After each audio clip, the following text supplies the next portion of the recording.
What's going on, adventurers in here, out there, and all over the world? Welcome to another broadcast from Point Noir, home of the Point Noir podcast, where we not only equip but inspire men of color to go out and see the world for themselves. As always, I'm your host, Jerry III, aka the one and only Kimono Jack, and I'm so glad you're here joining us for our 47th session of the Point Noir podcast. Listen, y'all, it's been a heck of a year. We're almost at a year for our podiversary, as the kids call it these days. So would definitely love your input on some more changes or different things you'd like to see in the show. Hit us up at Point Noir Show on Instagram. And if you're new to the program, thank you so much for tuning in. Definitely appreciate your interest and your time.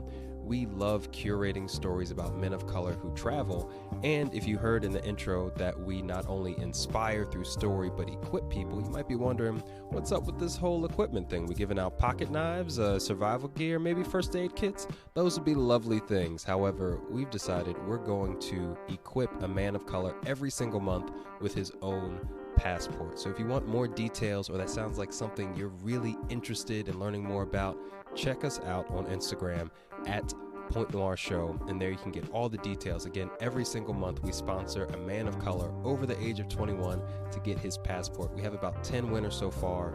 We even had former guests like CJ Livingston help partner up with us so that we can give away even more passports and be more impactful in the community. So that's what we're all about. If you're new to kicking it here with us at the Point, so you should know that. That's kind of information that's important, and you should share it with your friends because it's kind of dope.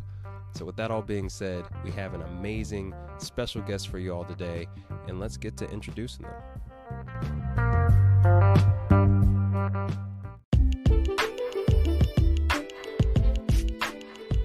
Joining us today as our special guest at the Point is Kevin Pollard.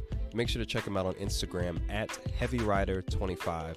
And Kevin is in a class all his own, not just because of what he represents as a person, but because of the mere fact that he's our first passport winner to actually go out and use his passport, and he just came back from his first international trip, which is something we totally celebrate and applaud here at the Point, because after all, that's mostly why we're here. This is an amazing, energizing session where we get to hear Kevin's firsthand perspective of his first trip internationally. You get to hear where he went, why, who he went with, what he thought about it, what he liked, and most importantly, his plans for the future and how that not only involves himself, but his wife and his children. It's just a great story, and you can feel the energy, how excited he is just to share. And I'm excited to listen and share this session with you all. So if you're new to the show, here's the drill. We have 3 simple steps. Step 1, find a refreshing beverage of choice. Could be alcoholic, could be non-alcoholic, but these sessions are kind of long, you know what I'm saying?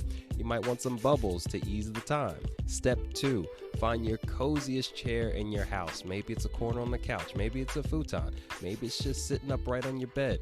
I want you to be comfortable, because step 3 is for you to just relax and enjoy the listening session in Kevin's story. So I'll see you all on the flip side. Enjoy the show.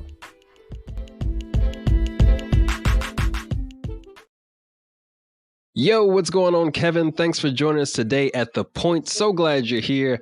How you feeling, bro? I'm feeling good. It's a wonderful day. How about yourself, boss? Dude, I'm great. Life is good. I am so stoked that you're on the show. You were recently just on the program as a part of our winner circle, but you are our first passport recipient to actually take a trip. And as promised, you have your own feature show. This is all about you, man. It's the Kevin Show. Nice, bro. Feels good, man. Yeah. Well deserved, man. It's really cool. I can't wait to hear about your first experience. And for those that maybe didn't check out the winner circle, let's get to know you a little bit more. Tell us where you're coming from, a little bit about you growing up and some of your beginning interests in travel. Let's start there. Gotcha. All right, man. So just starting off, I mean, like you said, I'm Kevin. I currently live in Las Vegas, by way of Michigan, Flint, Michigan at that. And I mean, for me, travel early on was like, it was hit and miss. I mean, my parents didn't really travel much. Well, I stepped back a little bit, but I come from a single family household or whatever, and, raised with my mom and my grandmother or whatever. But yeah, so we didn't do too much travel. You know what I mean? Like, all the travel I did was either with family and stuff like that. And I had an aunt that actually took me from Michigan for the first time ever being outside of Michigan anyway. I went from Michigan to Chicago, and I loved it. And I loved the journey of just being out and just seeing stuff that was new to me, or just checking out different areas, or, the scenery or the journey getting there. was wonderful, man. So, I mean, from that point on, I've always wanted to travel, if not within, my borders, then always abroad. So but that's pretty much where it started at for me. Okay. Was there anything that just kind of caught your fascination about traveling or seeing different places? Was there anything you picked up on in those brief encounters? At that point in time, I mean, I was probably about 13, 14-ish. So, I mean, for me at that time, it was just seeing stuff differently. You know what I mean? Like just stuff that was outside of my way of living. You know what I mean? Like, you see the same stuff every day, you know what I mean, as in your immediate area. You know what I mean? Like you get used to seeing the same stuff. So getting out of that and seeing something completely different, I mean, that definitely intrigued me, man. Yeah, and everyone's kind of got their different source of inspiration, and talking to all these different men who've been traveling, some it's been books, adventure books, some it's been movies or TV shows, some it's been family members or people they looked up to. So everyone has a different point of inspiration, and it's always great to hear how kind of diverse we are, even within the travel world. Yeah, no, I know. I mean, for me, it's just always looking for something different. You know what I mean? Like, I've never been one that was not subject to change. You know what I mean? Like, I never had a hard time adjusting. So for me, it was always wanting to see something different and want to experience different. You know what I mean? Just kind of broadening my horizons in every aspect. That's what's up, man. And you just recently came back from your first international trip, right? True. Yeah, dude, let's get right into it, man. So, because I think there's a lot around it. There are a lot of people who've literally been in the situation that you've very quickly gone through. You won the passport in I think January or February, something like that. Yeah, that was January, man. It was January. Won in January, got the paperwork and everything kind of situated, had everything pushed through by mid to late January. And I got the passport back early February, man. It was literally I want to say a 4 or 5 week turnaround. So it was pretty good. And then when did you come back from your trip? We got back March 31st. We left March 24th on my birthday, and we came back on the 31st. Okay, so 6 days. That's a nice little span of time. So between January, I got to count my fingers because so January, February, March, literally within 2 months, you had taken your first trip. And I think I commend you wholeheartedly for being committed to taking that sort of quick action. I think it's a great way to go about it. People have different situations, whatever, but right. You were on it, bro. So what changed for you between, having an opportunity for some random podcast on the internet to give you a passport, allegedly, all the way to getting and taking quick action on that trip? There's been many years where you haven't had a passport. Was there some sort of urgency behind getting a passport? What was going on through your head? So for me, it was I felt like having a passport is, for me was a status upgrade. You know what I mean? That was my, George Jefferson moving on up moment right there. You feel me? Yeah. So I was I gotta make something happen. I gotta put action to it. I've always wanted to travel. When I was presented with the opportunity that was, given to me to be able to make moves to move forward and doing what I actually wanted to do, it was man, what's the wait? Why wait? You know what I mean? YOLO. Yeah. And I'm curious to know, was travel on your New Year's resolution list or anything like that? To be honest, man, it wasn't. But I know me and my wife, we had a talk previously about, trying to get everything together. And, we wanted to plan yearly trips. Mm-hmm. And that was kind of our thing, was we wanted to do something annually. Not specifically an annual date, but just annually wanted to have something different going on. You know what I mean, we wanted to see something different. We wanted to experience something different. I mean, I'm a hefty guy. I want to taste something different. So, that was kind of the things where, we wanted to get outside of the box as a whole. And that's really cool that you could have that conversation together as let's not be too technical, as something that would be cool for both of y'all to do, because not every couple, right. Not every married couple or relationship feels that way, that they even want to travel with a significant other. True. Hey, well, I'm counting all the blessings in this session because it's a big deal. So let's talk about the speed to getting to that trip. What kind of pushed that forward? You mentioned your birthday. What else was going on? So the whole thing kind of borderlined around the time when I actually, applied to win a passport. And me and my wife, we were looking at, travel plans, and we kind of looking at something to do for her birthday, which her birthday was in February. Her birthday was February 6th. So I was like, well, I just got presented with the opportunity to get this passport. I'm like, we'll see how everything kind of pans out. And then when I got that final word that, it was a go, and I'm like, this is real. Like, you know what I mean? Like, this is what's going on. So I let her know the details in full. And, you know, we kind of talked about it. And from that point, it was like, okay, let's figure out what we're going to do. And like you said, you know, when in, you know, January was like, okay, when everything kind of fell through, it was like, okay, time wise, how we looking? Like, is this something that we can plan still for your birthday, or do we need to push out a little bit? And so at that point, it was like, once we found out, you know, how everything fell through, it was like, okay, well, our timeline adjusted, and, you know, we moved accordingly. You know, we got the dates together. We found out how much everything was, of course. And we just made it happen, man. Okay. Nice. And this is going to be the big reveal because we kind of teased it in the Winter Circle session. But how did you decide on a location together, no less? And what was that final destination for your first international trip? So it kind of came about because we were looking at something. We were looking at something for like destination wise. Like we wanted to do like full on single destination. And it was like something that we kind of always talked about, but kind of, I don't know, how would I say it? It was something we kind of pussyfooted around, if you will. Mm-hmm. And we just was like, let's do something a little, you know, a little more broad spectrum or whatever. So we actually booked a cruise, and we went ahead and we looked at the location that we definitely looked at, which was Jamaica. Right. And we was like, okay, well, what else can we make out of this trip? So we ended up doing the 6-day. And we went from, God, man, where did we go first? we went to Jamaica, the Grand Cayman, and then Cozumel, Mexico. Okay. So that was, you know, for me, it was like Jamaica was like always kind of that one big thing or whatever. But yeah, so it was like, you know, it fell through. I've always seen like, you know, like I said, hefty guy. So, you know, I got to find something to eat. And so, you know, I watched Travel Channel, you know, Food Network and stuff like that. So I kind of figured out a couple of good places to go eat or whatever. So, you know, I knew for a fact Jamaica was our number one priority. Getting there was like, it was phenomenal, man. We had all the time we needed. I want to say we ported at like, what was it, like 8 o'clock in the morning? And we didn't leave until like 6:30 or like 6, like somewhere between 6 and 7. So we had literally the whole day. Oh yeah, that's a grip of time. Yeah, man. So, you know, we took one of the jungle tours or whatever. We got out and got to comb through the city a little bit. We went and got some food. I went to Scotchy's. Shout out to Scotchy's, one of the best little spots out in Jamaica. If you're ever out there, if you love Jamaican jerk, like that's the place to go. That's 100% authentic Jamaican jerk right there. Also, like I said, we did the jungle tour or whatever. And also shout out to Rasta Taxi. If you ever out in Jamaica, hit them up too. But that was our tour guide or whatever. And it was fun though, man. You know what I mean? Like I said, we got to do some shopping. We got to sample some food. We hung out, you know, little spots in the jungle or whatever. I tried some raw sugar cane, you know, some Jamaican, not Jamaican, but jungle bananas and stuff like that. Like some really straight, like raw food or whatever. Mm-hmm. And it was phenomenal, man. It was phenomenal. Did you taste any of the rum?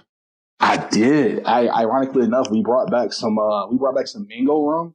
Okay. And we brought back some, my wife wanted this. It's like a chocolate cream rum. So have you ever had like a chocolate martini, like a chocolatini? No, I've heard about them on the TV though. Oh my God. It's pretty good. So if you ever have a chocolatini, for anyone who's ever tried a chocolatini, it's like that, but it's like with a spiced rum. So it's delicious, man. Okay. I'm going to take your word for it. You know, I'm all about, I support black. I just, I stick to the brown liquors, no mixes. Just, that's what I need for my soul. That's what makes my ancestors smile, you know, but hey, chocolate, hey, get it how you living, pimp. Go for it. No, I'm just teasing with you, man. I'm glad y'all had a good time and a chance to check out the cuisine. And before we dive more into the experience of Jamaica and Cozumel and Grand Cayman, what sort of concerns did you have getting on a cruise ship for the first time? I'm not gonna lie, man. It was one of those things to where you was like, I'm not gonna lie. So we did a little research beforehand, but you know, when we did our initial, you know, travel pack, it was like, dude, we had like 4 freaking bags for just the 2 of us. And like, I'm not talking about, you know, carry-ons. Like, this was 4 check bags, dude. So like, you know, we had to kind of comb through our stuff and just make sure we was traveling accordingly. But outside of that, I mean, you know, we traveled through Carnival, and we've known, you know, for years that Carnival have their, you know, sporadic issues, if you will, every now and again. But issues? No. Tell me more. Yeah. So I don't know if you ever paid attention, but I know like the last few years or so, Carnival has had like a few issues in different areas. For one, I know was the most recent one was the ship that they had that lost its tilt control, and the ship like did a full on like sideways tilt for like what was it, like 65 or 75 seconds or something like that, which doesn't seem like a lot, but you know, when you're hearing people screaming and you know, all of a sudden you go from standing straight up to holding on the tables to, you know what I'm saying, grasp for life, if you will, you know what I mean, like that gets a little scary. But outside of that, I mean, you know, they had the ship that shut down a few years ago where it lost complete power or whatever, and like they couldn't port in Mexico because, you know, not everyone has passports or whatever. So it was one of those situations to where they couldn't just direct port and unload, you know what I mean, to like get people home. It was like everyone had to like kind of just sit at sea until they were able to get help. But I mean, you know, like I said, aside from the few issues that they do have when they do have them, I mean, it's all in all thing, man. But like I said, that is a bit of a scare. You know what I mean? I still got friends to this day that even after going, they're like, dude, like, how was it? Like, did this happen? Did that happen? And I'm like, nah, dude. I mean, like, it was cool. You know what I mean? Like, you don't go into something like that hoping for the worst. You know what I mean? Like, you just go with the flow. Definitely. And it's so interesting how easy it is to fixate on the potential negatives rather than the upside, because if people were in capsizing cruise ships all the time, nobody would ever go on cruises, you know? Exactly. And you know, the cruises wouldn't be what they are. You know, the company wouldn't be what it is. You know, it wouldn't be a Carnival. It'd be someone else's family who lost someone, or hell, they just be completely bankrupt and out of business. You know what I mean? Like, just be non-existent. Yeah, these things happen, and it's interesting how easy it is to look at getting in an airplane or going to a different country or getting on a cruise ship and being like, oh man, but this one crazy thing happened this one time. But we get into cars, or in your case, get on motorcycles and really underestimate how dangerous it is to be in a vehicle like on a daily basis. Right. Yeah. I mean, and it's funny though, because, you know, I get that a lot, you know, as being a motorcycle rider, that people are like, oh, do you really put your life at risk like that? And I'm like, dude, you put your life at risk whenever you walk out of a door. You know what I mean? Like, live life till its fullest. Carpe all the DMs. For sure. That's what's up, man. And I appreciate your transparency with the concerns, because the concerns you have and being so recent for you, I mean, they're valid. Somebody else is sitting out there, maybe even listening, having the same concerns about, oh man, but what if I get on this plane? You know, the Boeing's just had an issue and this boat capsized and blah, blah, blah. Like, there's going to be a million reasons to not take action. And I'm really curious, what was the one thing that kind of kept you through it? Was it just confidence in your research? Was it your commitment to your wife? Was it your commitment to seeing new things?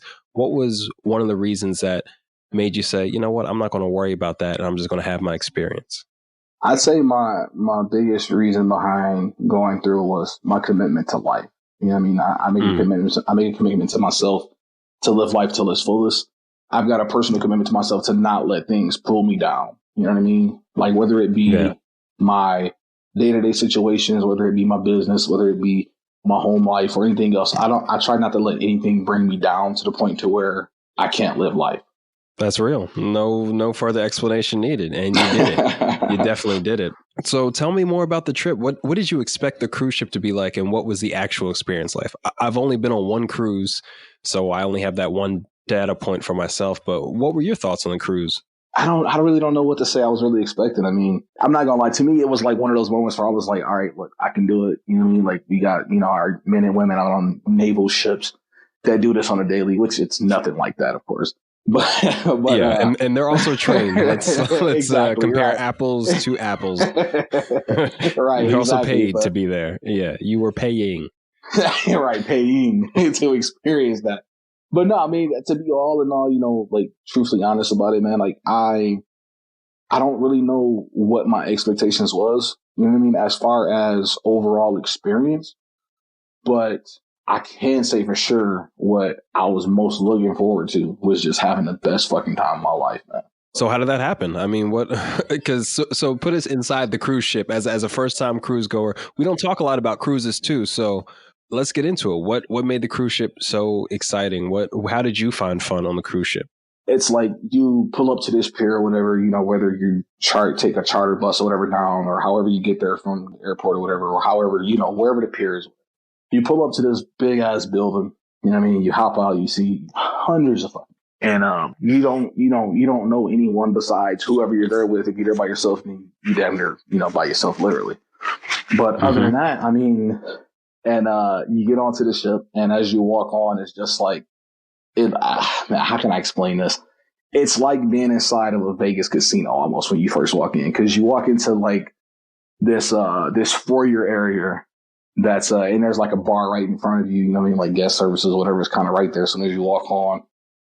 And it just looks like a big ass hotel. You know what I mean? Like, and that's kind of like the first all in all impression is it's literally like a big ass hotel. From that point on, it's just like full on vacation mode. You start to look at the different, shit you can buy, whether it's a drink or, whether you're buying, souvenirs and shit right off back. You're taking pictures as you're walking on. It's almost like that celebrity almost type of feel as you're walking on and shit, because there's like photo ops everywhere leading up to the point from, you stepping from the pier onto the ship. Then once you actually get on the ship, there's like a little photo booth or whatever right there. They got little cameras and everything set up so you can take pictures or whatever. From there, it's just, hanging out until they say, hey, you can go to the rooms or whatever, drop your bags or whatever, kind of get comfortable and loosen up a little bit and kind of actually get into the vacation. And then after that is just finding something to do, so you get back to the room and there's a full fucking itinerary of everything that you can possibly do for that day. Whether it be a shopping event, whether it be a show, a comedy show, whether it be some type of like in the event you have kids with you, whether there's, a kid activity or something that's kind of going on at the time.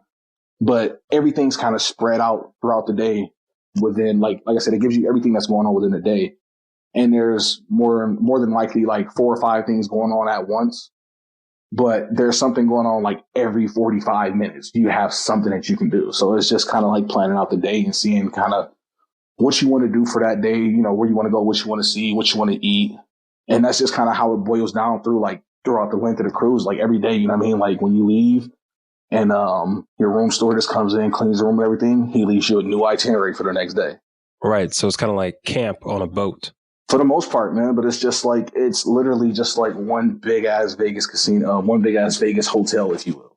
Right. And as someone who's not been to Vegas, trying to make it more relatable, camp might be extreme. All right, so well, to someone to make it a little more relatable, I would say picture in I don't want to say an amusement park, but yeah, it would be more so like, camp is a little more dubbed down though, but I would have to say it would be a little more on the scales of an adult arcade almost, if you will, with like plenty of things to do. So yeah, I'm trying to think of something that I can even have like a super relatable thing to where everyone can kind of pinpoint it. Hey man, I was running out of ideas too. That's why I said camp. Depends on how lit your camp was. My camps were freaking lit. Now, compared to flying or all that's involved with those logistics, do you think that you do a cruise again as your first experience out of the country? I definitely will. I mean, reason being is because it's a little more orchestrated, if you will. You know what I mean? It takes away the guessing object when it comes to traveling somewhere for the first time. Like, for me, for instance, if we were to just fly directly into Jamaica, how would I know who to contact or, as far as like getting around, or it would really take a lengthy time to sit and actually just kind of plan out everything personally, to whereas I'd have everything kind of already outlined for me. You know what I mean? Like, if for someone that's wanting to experience that for the first time, I would definitely recommend a cruise, just because, like I said, you know, everything's there. It's just like, it's a plug and play kind of situation, kind of whatever kind of suits you best. Right. That makes sense. And that's assuming that you didn't go out of the country on a group trip, which there are many of. Right. But there are definitely options for where you can have some sort of structure to your day, or at least options, even if you're, flying in, with you or you and your wife. But yeah, I think a cruise is an experience. I definitely am looking forward to my next cruise, just because you don't have to worry about food. Yeah. There's a casino there. They don't play the right table odds that I like, but I'm going to still spend money. All right. I'd probably go for one with no kids. And for any kids listening, yeah, I'm talking to you. None of you.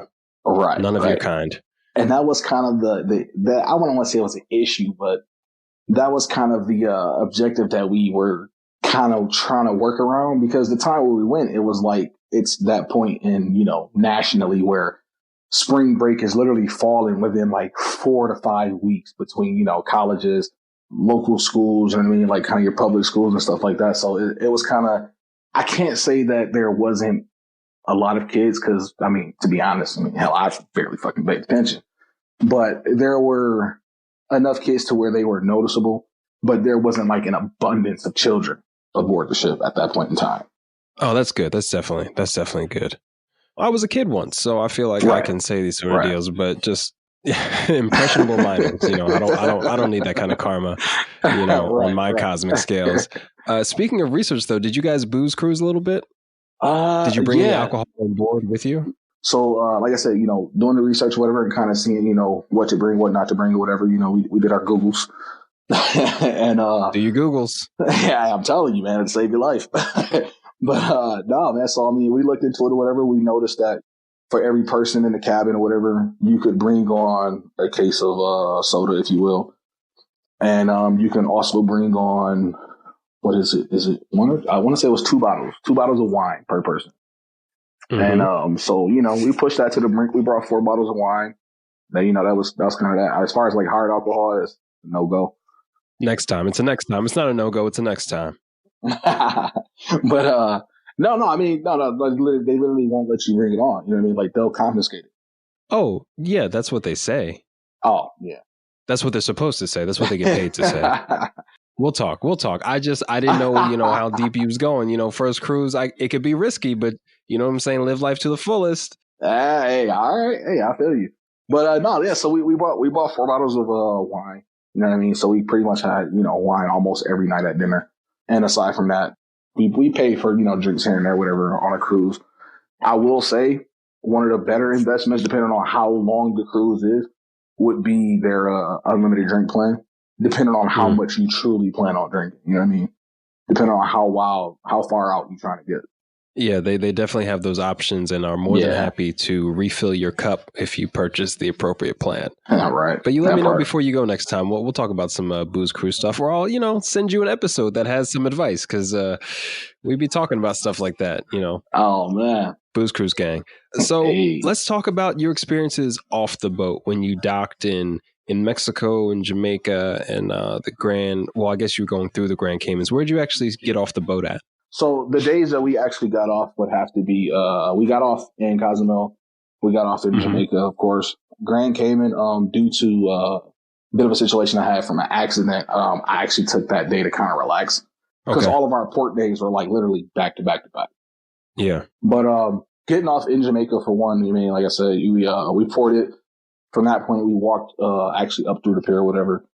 And we talk with, like, you know, security or whatever that was there, or port security anyway, and kind of see, you know, kind of what was kind of offered in that area. But we also looked at the shore excursions.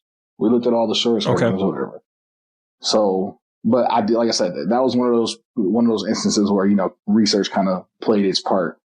The same shore excursion that, you know, we could have paid fucking $85 a person to do, we hooked up with a group of people. And we spoke with one of the taxis or whatever out there, or, like, you know, that does like the tour guide, you know, service or whatever out there. And he hooked us up, man. We got a nice little group rate. So for me and my wife, we paid $40 basically to do what everyone else paid $85 a person to do if they would have booked it directly through Carnival. And you know, luckily, you know, ironically enough, you know, the company, the group that we went with, they actually do some of the excursions for Carnival. So they were they kind of hooked us up. You know, they made sure we were back at port on time. They actually got us back early, you know what I mean, before, you know, close the gangway and, you know, you'd be trying to hijack a ride to the next island. Right. So, no, man. So, I mean, they looked out for us or whatever, you know what I mean? Like I said, we got with a group of people that was kind of on the ship or whatever, and devised a plan, and we all kind of rolled out and made it happen, man. Like I said, we stopped at Scotchy's, got some food.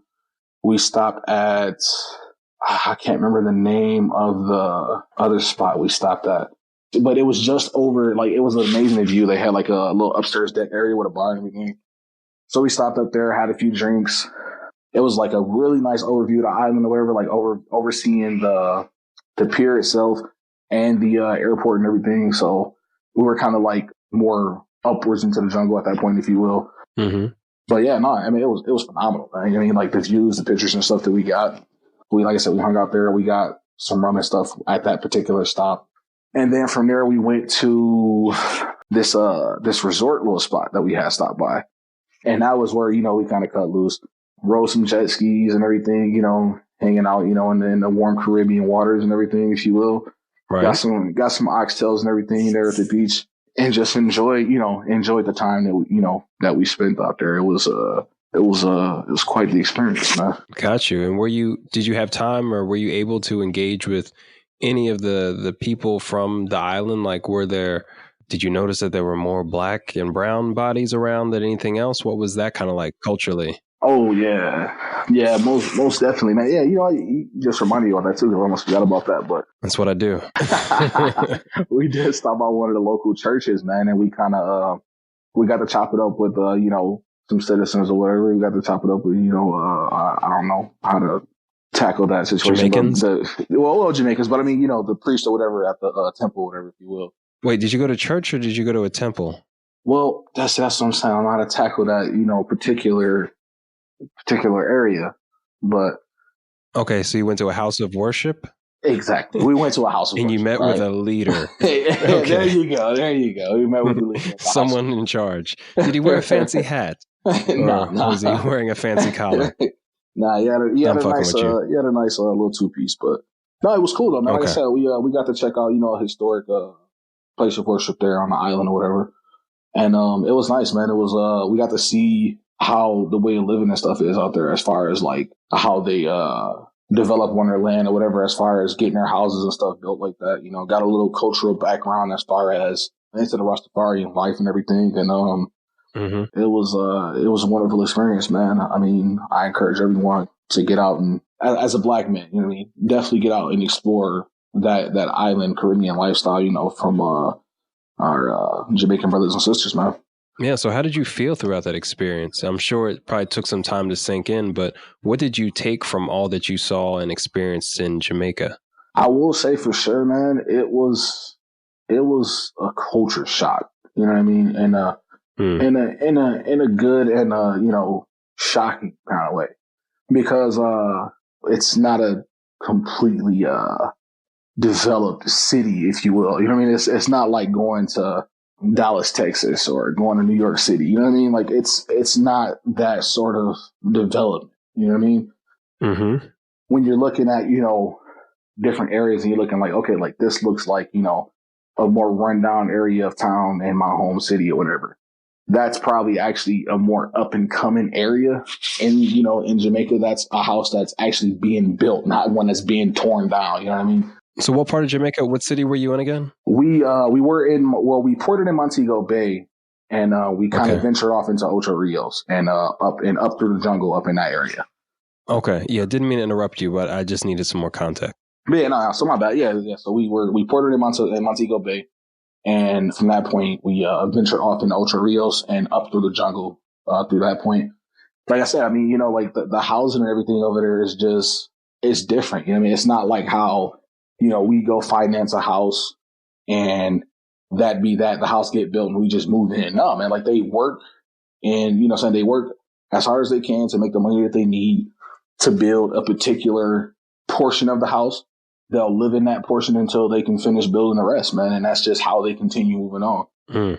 And fun fact, though, man, like I was talking when our tour guide or whatever we were talking about, and she was saying how a lot of the houses out there, if you notice, if you're ever out there, you'll notice that a lot of them are single-story houses. You know what I mean? And you'll notice if you see like the more upwards built homes or whatever, you know what I mean, like the 2, 3, and 4-story homes. It's because there's like multiple families living in a house. And so for every family, for every extension of family, if you will. So, you got the parents, whatever, that are on the main floor. And then as the family starts to extend, the home goes up another level. But no, I mean, it's a really knowledgeable experience. You know what I mean? It definitely helps you to appreciate a lot of the smaller things that, we take for granted. You know what I mean? Right, right. But yeah, I definitely see what you mean about that being a point of gratitude and definitely an awareness because granted, you mentioned some major cities, which is, also a funny thing. Much of the US is not at all like New York or Dallas Well, or right, Vegas. right, But just even culturally, the way that, people establish their home, their homestead right. is oftentimes different depending on what country you're in.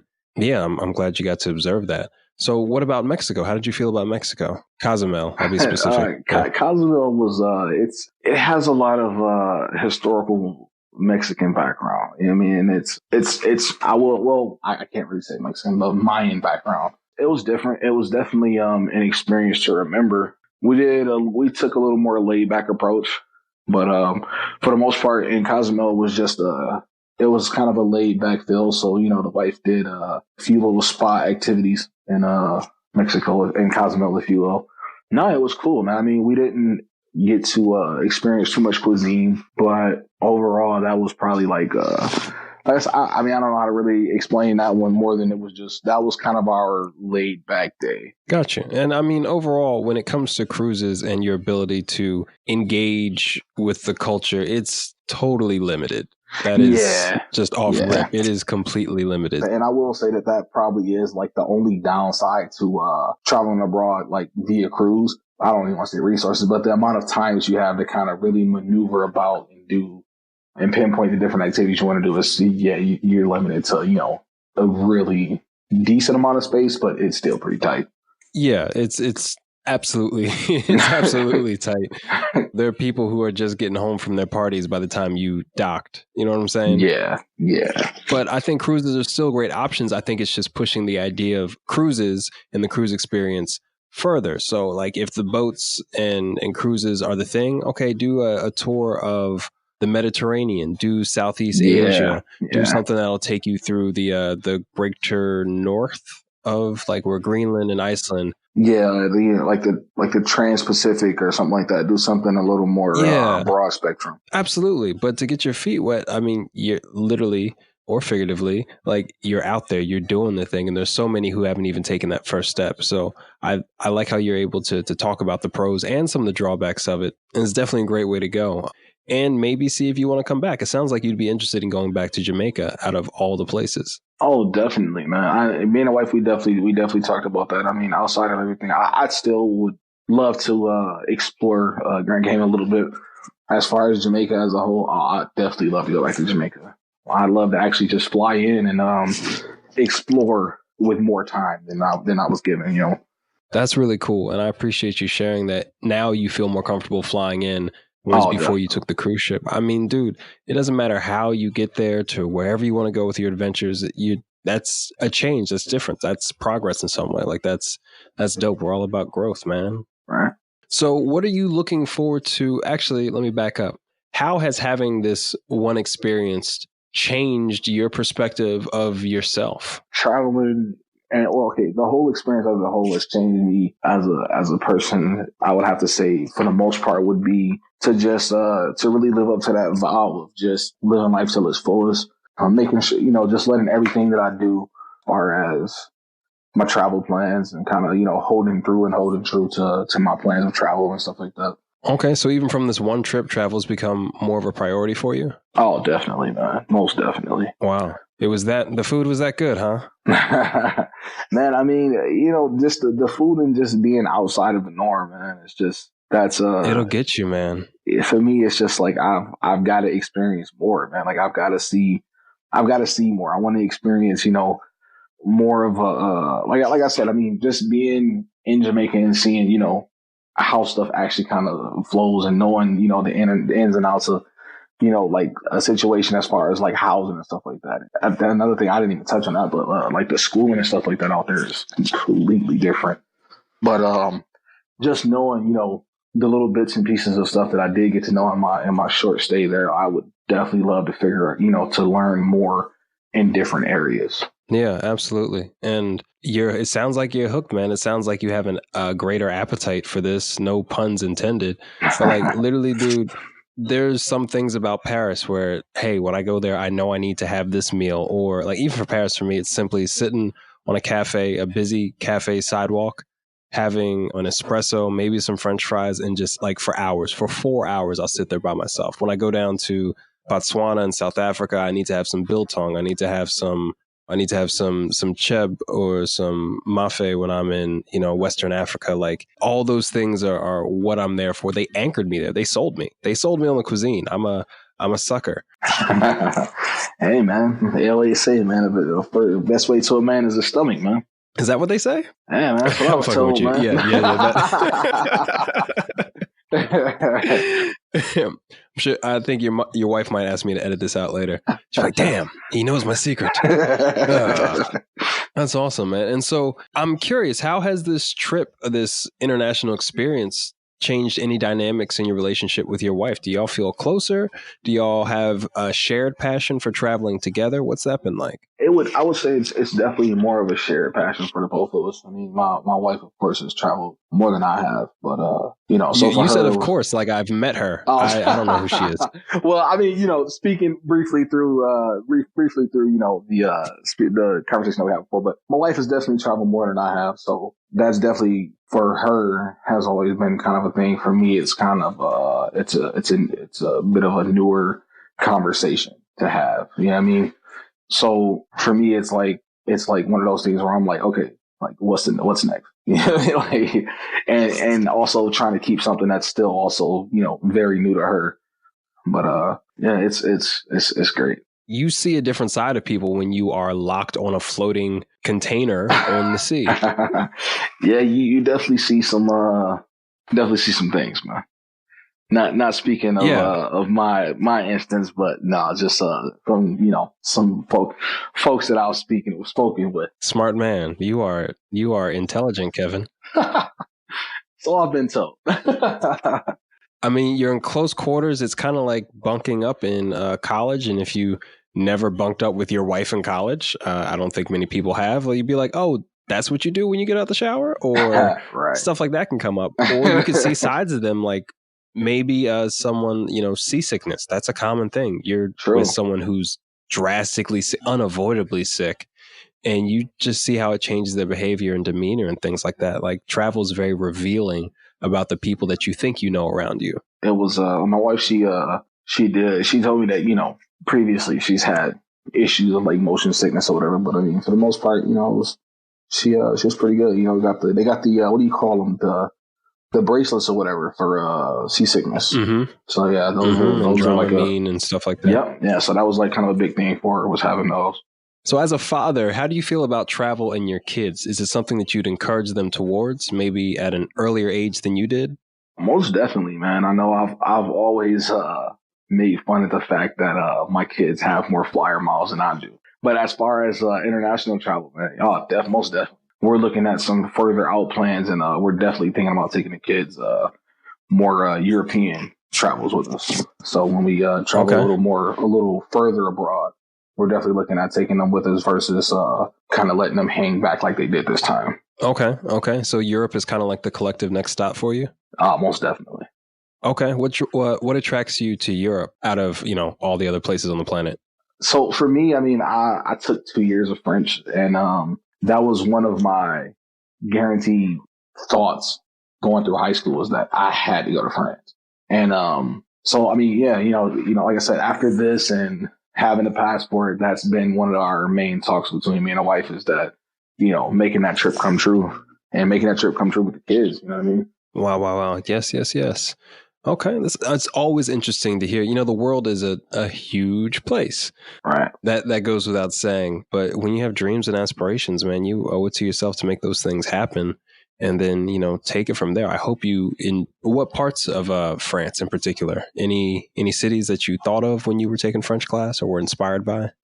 I can't really say anything too particular. I mean, of course, Paris is probably like the number one. And then, I know my wife and my daughter are like Disney fanatics, so that was kind of one of the biggest talks of making that trip come true, is that we'd have to stop by Disney. But no, outside of that, I mean, we haven't really looked at too much. I mean, for me, I guess my go-to destination would most definitely be Paris, but I definitely look at venturing out into a more broader collective area. It's all up to you. I giveth not a shit. if it never crossed your mind, dude, scratch it. I'm all about keeping what works for you and forgetting the rest. There's a lot to France, but I mean, dude, you don't have to see it all. Hit what interests you and then go somewhere else. I don't care. No, I don't care. The listeners don't care. You shouldn't care. But I didn't know. Maybe you want to go somewhere like Marseille or Montpellier, Normandy. There's Lyon. There's the Cannes Film Festival. If you were into film, that would be a place that would attract you. You know, France has some hot spots. You know, Bordeaux if you're in the wine stuff. So it wasn't a gotcha question. Yeah, you can hit Paris, get to Disney. It's about 45 minutes away, and it's nice. I think your kids would enjoy Disneyland Paris. No, I definitely want to check out a lot more. I mean, for me, I mean, like I'm say it again. I'm a big food guy, so for me, it's like the cuisine is like my top priority for like almost anywhere that I go. You know what I mean? So like I've got to figure out, you know, what's signature dish. You know what I mean? Like I've got to see what's the main eat, and you know what's different or what's more out of the box from there, and just that's kind of my perspective as far as in that situation. Got you. Do you cook at all, Kevin?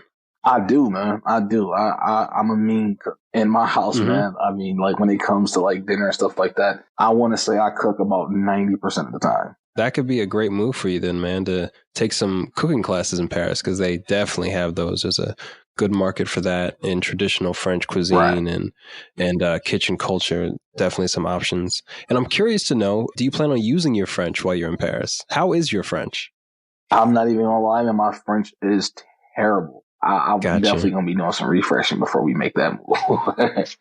You can travel to Paris and never speak a lick of French if you don't want to, you know? True. Because it's that international. It's that influenced by the United States and speaking English. You know what I mean? You could be totally fine. I was just curious because you referenced the French aspect of going through high school and learning the language, some of the language. The whole French thing in high school was it was one of those things where I wanted to experience. Like my French teacher, we'd have conversations or whatever.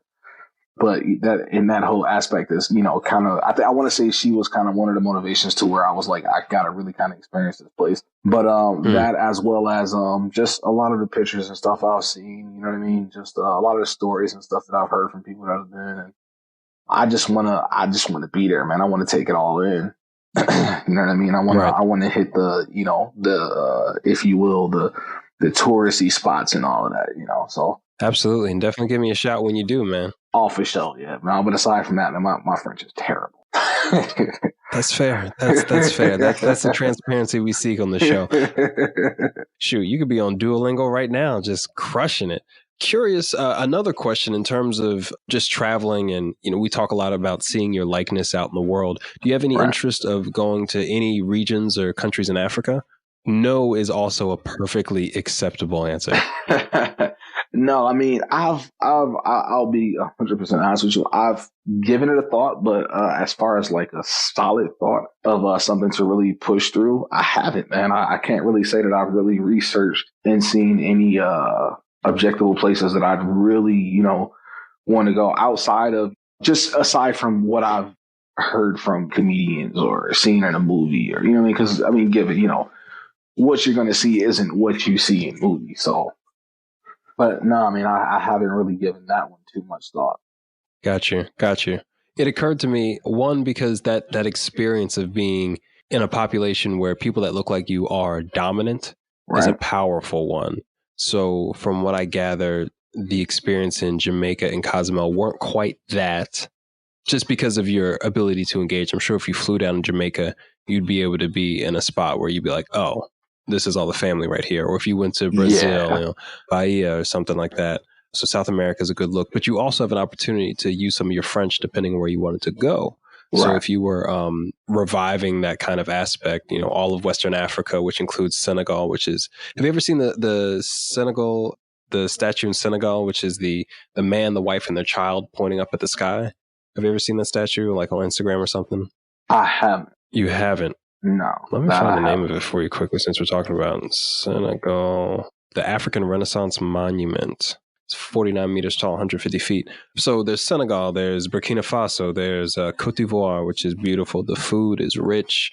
this isn't a hard pitch at going to the Right. continent at all, but you might get a couple things that you might get a couple or several pleasant surprises. There's Ghana, which is having their year of return, and that's popping right now. But South Africa, I think, might be a great starting spot right there. I think you can even take a cruise in South Africa. I'll check that out, man. Yeah, I'm actually sitting here looking at the statue right now. Yeah, that's wow. Hey, shit to see, bro. Yeah, that will definitely be a true cultural background experience right there. And your dollars are going to stretch a little bit further most of the time. But yeah, I mean, because French is one of those languages that you can do fairly well in many places with. But the other greatest region French speakers is in Africa. Okay. Cool for that. Slightly different accent and inflection, but I'm just out here. I think that would be a very interesting as a new traveler to either go to the islands again, and I mean St. Thomas, St. Lucia. Where else would be a great place? I'd say Dominican, but I'm not going to say Dominican. Even Cuba, if we can even go there anymore.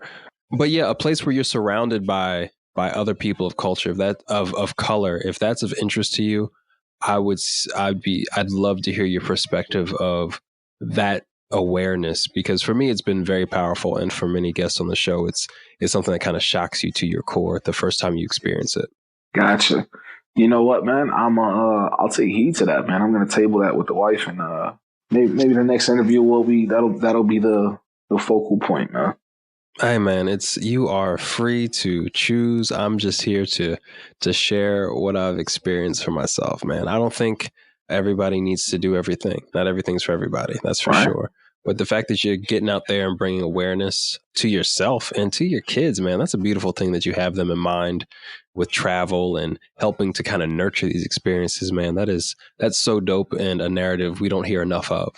My children should be able to have the things that I have, man, regardless of what it be.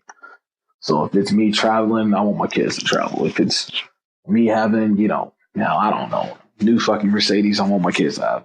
Whatever I have, I believe is rightfully my children. All right, that's what's up. And we can't round out this session without giving props to women and influencing us to do positive things with our life. Shout out to your wife for being there, and I'm sure a degree of patience that was measured out with a first-time traveler that she was all too eager to get locked up for 6 days with on a boat.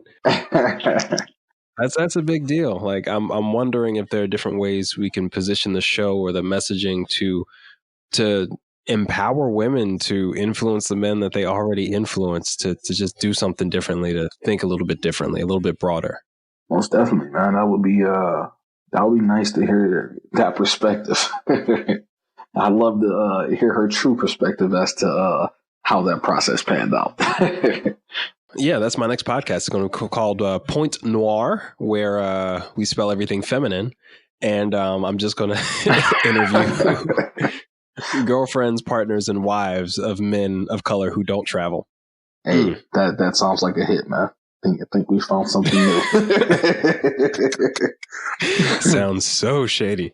But, we'll keep that in development. See the producers think of it. But yeah, man, this has been a great experience. I'm so stoked for you taking this first trip. It's a big deal. We're so committed to this cause, and that's a big deal, man. The show hasn't been going a year. You've taken your trip. You've found something in yourself that you didn't have 4 months ago, Right. Definitely. It's a beautiful thing. Real quick, how do you think travel will change some of your future goals? For me, I think travel would affect my future goals. I would have to say it would be definitely in the most positive perspective. Like I said, like I said, I ride motorcycles. My wife and I are both photographers. So I feel like professionally, it would be one of those things where we would have to take that move as far as visiting even more places, whether it be for personal, or for business, or just to capture something different in a new light. You know what I mean? As far as, through a lens. I just feel like that would, I feel like it would be the most positive effect on us as a whole, as a family. Yeah, that's what's up. And the ability for your children to see you make the move or kind of go through the decision process and see what comes, what kind of new creations their parents bring forward. That's dope as well, man. You got little eyes watching you. Most definitely, man. Yeah, this is why I'm not a parent. I don't need little eyes watching me right now. Hey, man, see, no, you see why the first cruise was just us kind of letting loose a little bit without the little eyes. Go for it. I'm just glad that you had access to it because you legally didn't 5 months ago. Right, literally. And that's a beautiful thing. That's a beautiful thing. It's a step in a direction that you completely chose and committed to, man. And I think that's what it's all about, man. It's seeing something, it's applying, it's then actually setting up the appointment, it's then booking a trip. So, bro, as we round out, I'm super excited to know what sort of trips do you have planned? You've mentioned a whole bunch of things, but do you have anything immediately coming up? And do you have any projects that you're working on that you'd like to share with everybody? So we're trying to put something together to where we can show that couples and companions can get together and actually enjoy travel together. And in doing so, I got a couple of people that we're looking at to come through and kind of help with, some motivational aspects as far as I got a buddy of mine that does a lot of mentorship or whatever and like finance and stuff like that. So trying to collab with him and his fiance to come out with us and kind of inspire this trip a little bit. So far, I want to say we've got like 11 or 12 couples that are supposed to be coming through with us on this trip. What? Yeah. What? You just came back from your first cruise and you got 12 people to say 24 individuals to be on a boat with you? Definitely. When is this happening? That's exciting. That's inspiring. So this is all going down June 28th is the date where it's set to take off. And this year? No, my bad. Back up. June 28th of 2020 is when it's all set to take off. Oh, and, bro, I'm over here just impressed as shit. I'm still impressed, but like you gave me no context on that one. I was like, oh, you not kidding. Yeah, so June 28th of next year, 2020, we're setting up a 6-day Eastern Caribbean cruise. It's going to be out of Miami. It's going to stop in Half Moon Cay, Grand Turk, Amber Cove, and then back to Miami. Now we're just trying to, empower couples to, to be couples and, just kind of enhance that relationship, if you will. And, as my wife and myself have, enhancing it through travel and just through different perspectives and just getting out, kind of moving about. That's pretty much what's next for me. I mean, okay. I was waiting. You said, I thought there was something. You're good. That's dope, man, though. The speed that you're willing to put these ideas together, I'm sure the cruise is going to be great next year. We'll be in touch. I'll definitely be keeping tabs on, that progress and what that's like. Man, already 24 people who are interested and possibly willing to go. That's great, man. And I love that travel is kind of like this catalyst or this way to expand and, grow these relationships. That's super dope, man. You were just on a trip. Like, were y'all planning this while you were on the cruise boat? Yeah. This literally came into effect the day that we got back. We were like, all right, we got to put something together. Wow. That's powerful. That is powerful.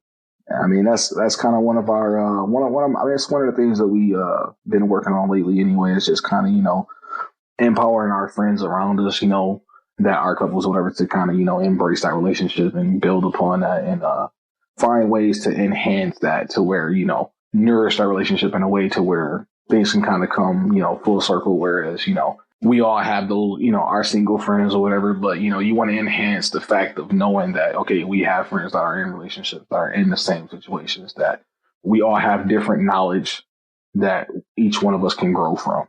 Yeah, similar stages of life, and there's no need to mix them all. I'll speak as someone who's been single frequently. I don't want to hang out with the couples. I don't want that. Don't need that. Those aren't the lessons I'm trying to pick up on. You hit the nail right on the head, man, and best of success to you and your wife in that endeavor.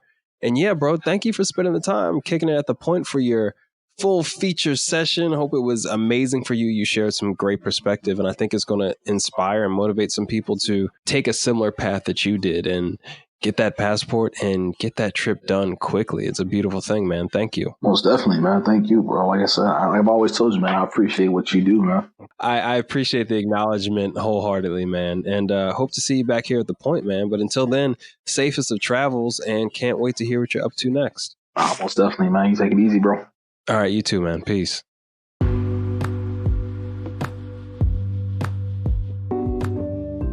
Kevin Pollard, ladies and gentlemen. There you have it, our first passport winner to actually use the damn thing, and I'm so proud of him.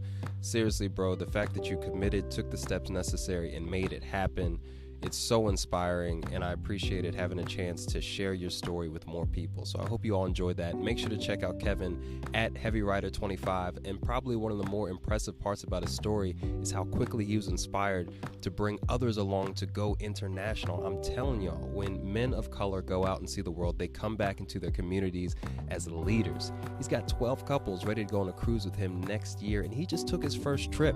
Like, imagine what things you might be inspired or inclined to do after taking your next trip. I can tell you, every time I leave the country, I have more and more ideas, and I get better at executing against them. Kevin, dude, you're an example, and I'm so glad you're bringing others along, especially more of our community. It's such a dope thing. So as I mentioned early in the show, we sponsor a man of color to get his passport every single month. Kevin is just one example of 10 or so that we have already sponsored that are looking to get their first experiences and come back and share their stories on the show. So if that sounds like you or somebody you know or care about, hit us up at Point Noir Show on Instagram. We're there in the DMs. We're there to support you. We have all the details in our page highlights. So if you need more information, do not hesitate to reach out. But this is really important for us because we want more Kevins out in our community, out in the world, seeing, learning about themselves, and about just the state of things as we experience them. That all being said, hope you truly enjoyed today's session. Can't wait to share with you our next special guest next Tuesday. We drop this show every single Tuesday, and we're coming up on a year of doing it, which is something else that I'm super excited about. Appreciate all of your support, all of your attention so far. And like I said, I'll see you here, same time, same place next week. This is Jerry the Third, aka Kimono Jack, signing off.